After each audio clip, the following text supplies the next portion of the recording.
Listening Comprehension, Vietnamese Standardized Test of English Proficiency.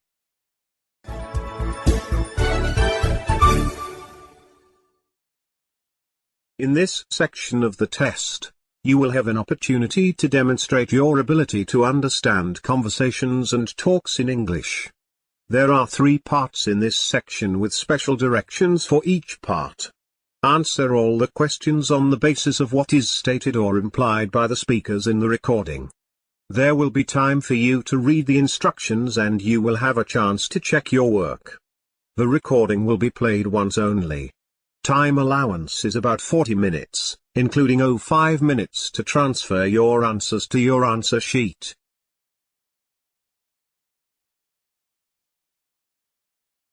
Part 1. Questions 1 to 8. Directions. In this part, you will hear 8 short announcements, or instructions. There is 1 question for each announcement or instruction. For each question, choose the right answer, A, B, C or D. Then, on the answer sheet, find the number of the question and fill in the space that corresponds to the letter of the answer that you have chosen. Now, let's listen to an example. On the recording, you will hear: Hello. This is the travel agency returning your call. You left a message about the holiday you've booked, asking which meals are included in the cost during your stay at Sunny Hotel. Lunch and dinner are free, but if you wish to have breakfast in the hotel, you will need to pay an extra amount of money, depending on what you order. Let me know if I can help you with any other information. Goodbye. On the test book, you will read, which meal is not included in the price of the holiday. A. Breakfast. B.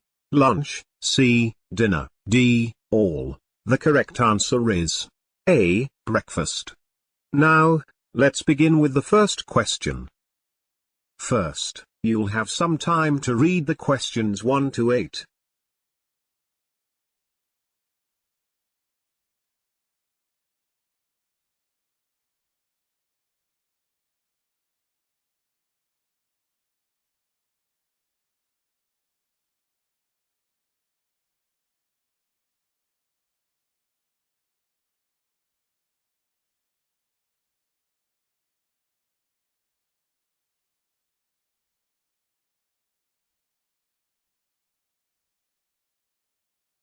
Question 1.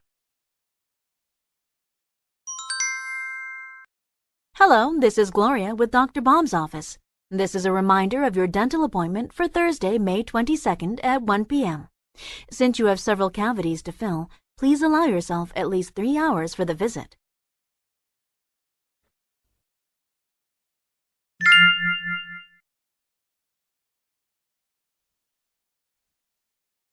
Question 2.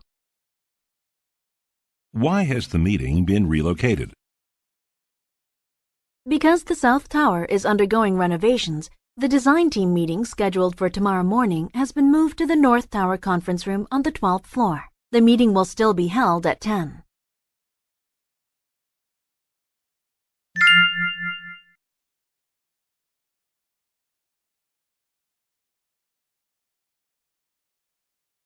Question 3.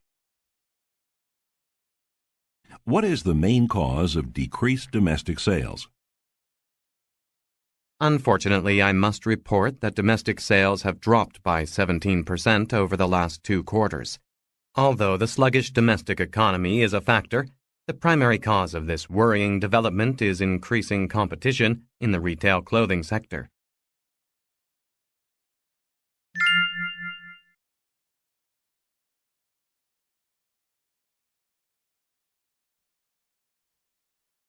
Question 4. What should the listeners do before they skate? This weekend is the first outing of the Inline Skating Club for this season. Remember, you are not allowed to skate with the club unless you wear an approved safety helmet. You can ask Ria, the safety coordinator, if you are unsure about your gear.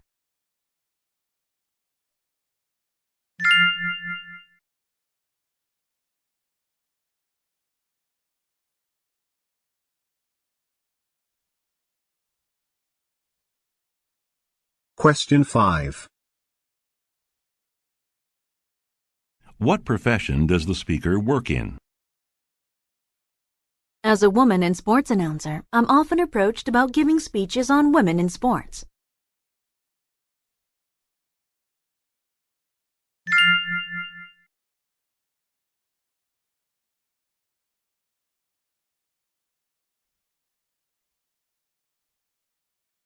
Question 6. What is the purpose of Ricardo's visit? Ricardo will be here in the U.S. for 3 months observing some of the managerial techniques and procedures we use at this office.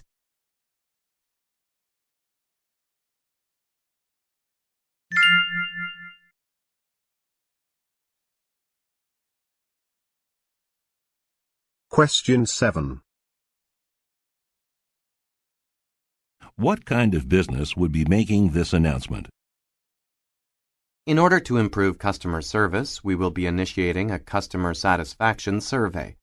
The survey will focus on several different areas, including courtesy and promptness by waiters or waitresses, cleanliness, and food quality and selection.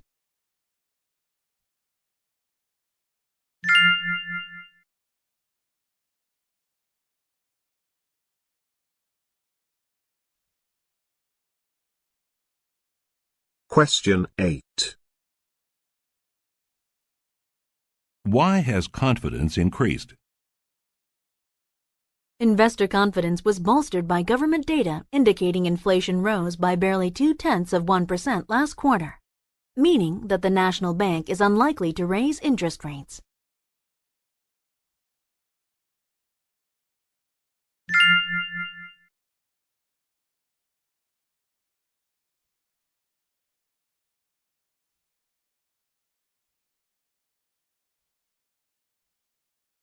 That is the end of part 1. Part 2. Questions 9 to 20. In this part, you will hear 3 conversations. The conversations will not be repeated. There are 4 questions for each conversation. For each question, choose the correct answer. A, B, C, or D. Questions 9 to 12 refer to the following conversation. First, take some time to read the questions 9 to 12.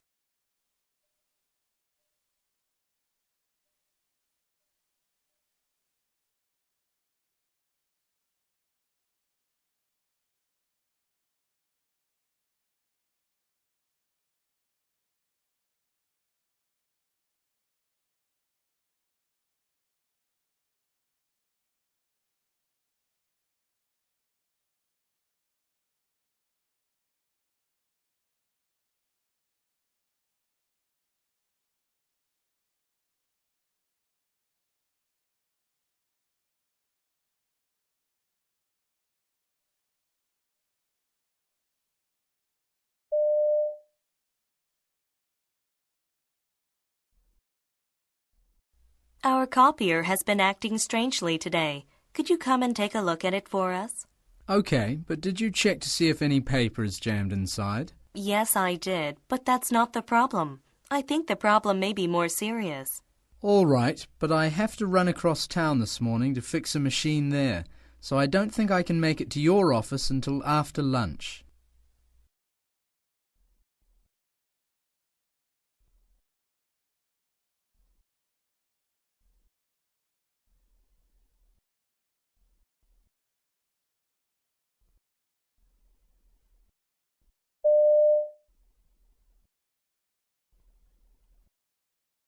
Questions 13 to 16 refer to the following conversation.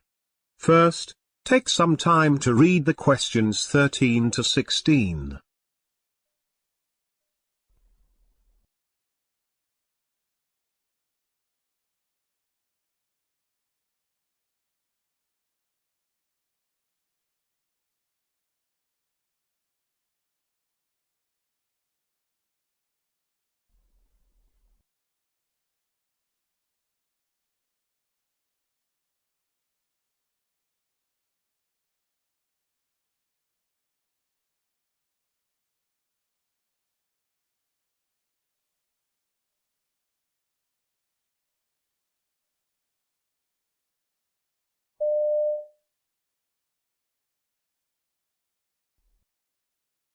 Hi there. I'm having trouble finding this certain book on medieval German nobility. Let me check on the computer. It appears that we don't have it. Oh no, it was really important for an essay I'm working on right now. Well, we have a central computer system that is connected to the other university libraries in the state. I can search them all to see where your book is, then order it from the nearest university. You could borrow it from another library. That would be great. How long will it take? We can usually get a book here in 2 or 3 days, but the lending period is shorter than for a normal book, only 10 days instead of 2 weeks. And if you're late returning books from other libraries, the overdue fine is a lot larger. I won't be late. But does it cost anything to sign out books from other libraries? Not for up to 5 books. Any more than that, and you would have to pay a small service charge.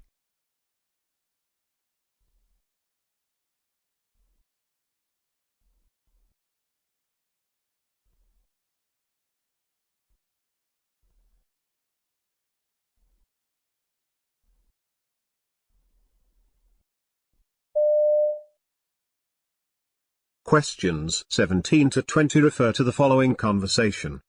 First, take some time to read the questions 17 to 20.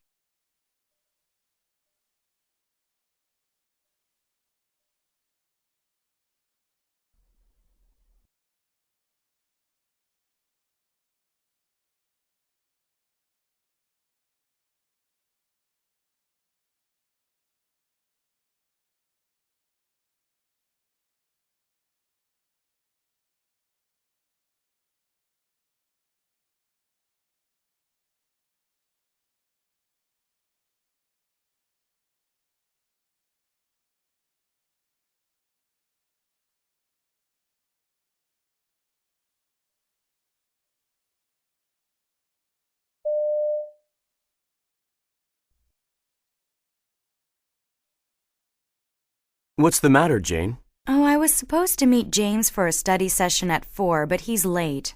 James is like that. I always give myself an extra 15 minutes or so whenever I have an appointment with him. That's not a bad idea. I'd like to have him waiting for me for a change. Yeah, some people are just irresponsible like that.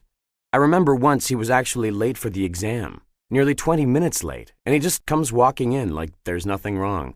He wasn't worried or anything. I can't imagine myself being like that. I always leave myself extra time just to make sure I'm always ready and on time. Oh, there he comes now. It's about time. How long are you guys planning on studying? Pretty late. We have a big chemistry test tomorrow, and I'm really behind. Well, maybe I'll see you later. I have to get some work done at the library, too.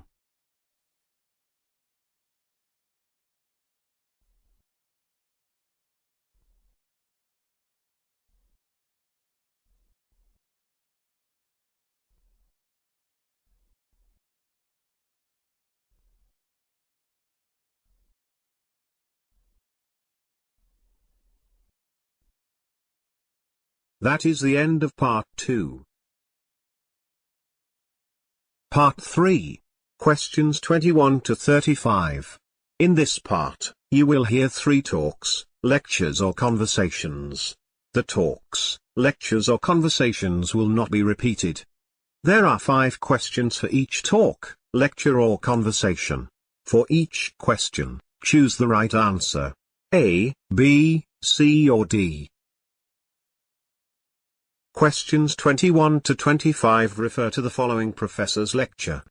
First, take some time to read the questions 21 to 25.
believe Professor Kensington postponed the due date for the term paper this morning?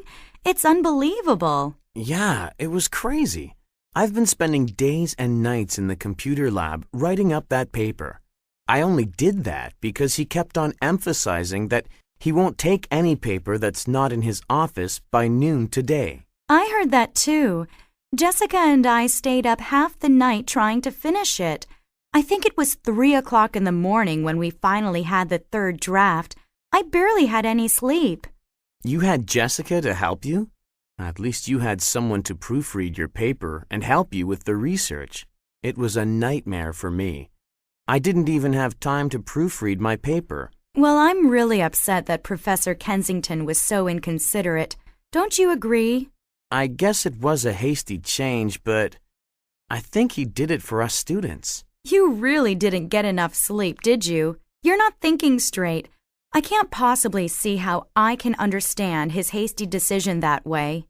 Well, as much as I'm unhappy with his last-minute decision, I think he did it so that we could have one more chance to look over our work before turning it in.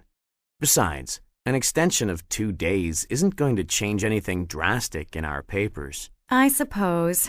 Still, I would have had more time to study for the calculus exam, which was today, if I hadn't had to spend so much time and energy on that paper. Oh well, at least he didn't tell us to hand it in earlier. That's right. Anyway, I'm not going to spend another 2 days on the assignment. I'm handing it in after the next class.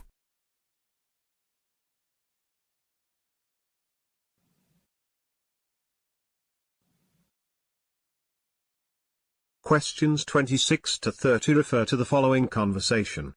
First, take some time to read the questions 26 to 30.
Professor Atkins, could I get some help with my chemistry lab?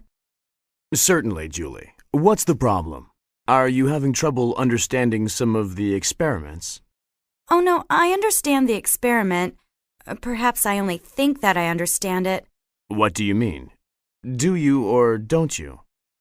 Well, I tried the latest experiment by myself based on what I understood from your lectures and lab session, but I seem to come up with really different results from what the textbook indicates I should be getting. That certainly is a possibility. Remember, the textbook tends to give you an ideal explanation of the experiments, but in real life, any number of factors can cause you to get results that might not be the ideal or preferred outcome. Oh, that's good. So any result is acceptable? No, of course there is a range. For this particular experiment, I'd expect your answer to be within, let's see now, perhaps 4 or 5% of the textbook. Really? My answer was nearly 10% off. Wouldn't that be all right? I'm sorry, but that would be a problem. If your answer were that far from the proper answer, and say that even if you could explain the difference, I would have to lower your grade significantly. I see. All right. I guess I'm going to have to redo it. I want to do well in your class and can't afford to get a bad grade. Very good. But you'll have to hurry. The lab is due Friday, and I won't be giving any extensions. Oh, I was hoping... Yes? Oh, it's nothing. Well, could you please sign a permission slip for me to use the lab after hours? I only have time during late evenings this weekend. Sure. I'll do that for you right now. Here you go. And a tip. Before you start the experiment, wipe the test tubes with alcohol. There might be unwanted residue inside that might be affecting the result.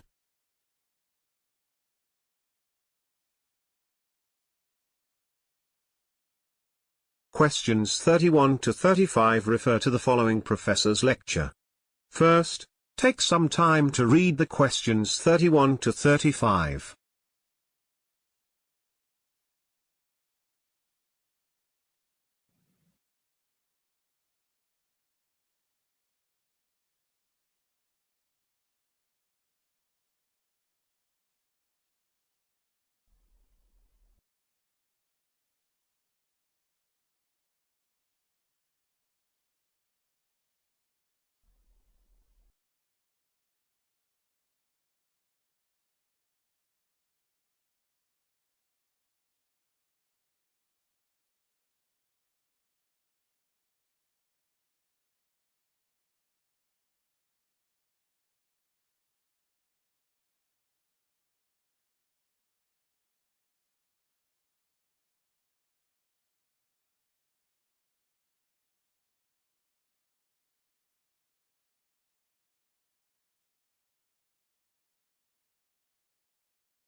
We'll be looking into the largest state in America, Alaska.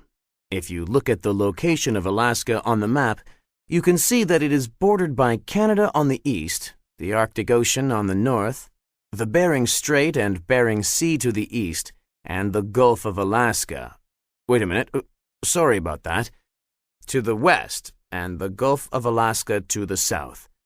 And as you can see on the map, Alaska has a greater land area than California and Texas combined. Now, although there are many cities in Alaska, the population is so low that an average number of students in a middle school classroom is only about 10. You can imagine many desolate small towns scattered around Alaska. It's probably because roads and railways serve only certain portions of the state.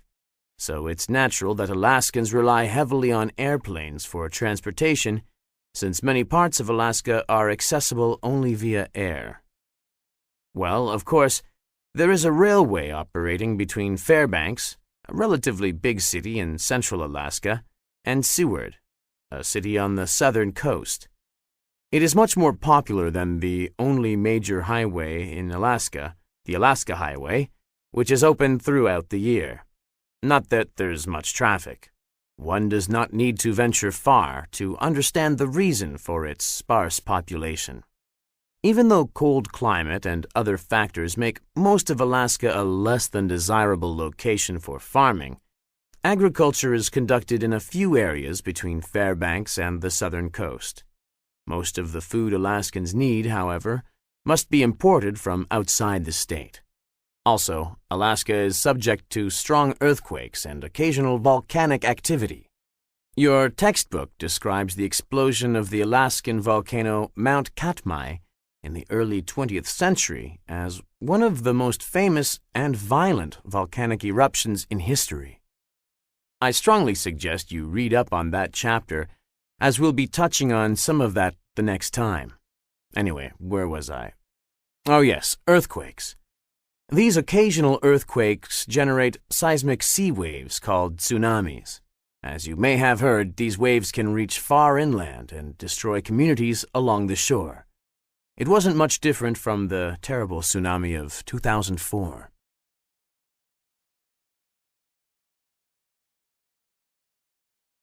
This is the end of the listening paper. Now, you have 5 minutes to transfer your answers to your answer sheet.